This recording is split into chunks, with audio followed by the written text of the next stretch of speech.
how to use the machine. Hopefully, Your Majesty, hopefully the customer experience. So this is the ticket vending machine.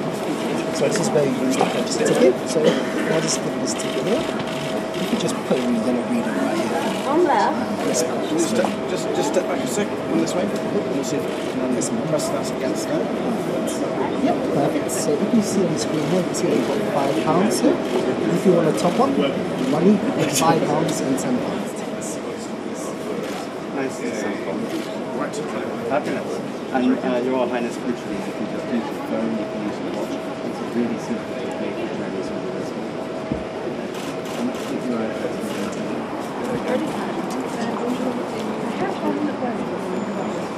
Would you?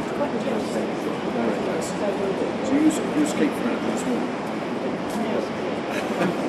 Maths and English. All right.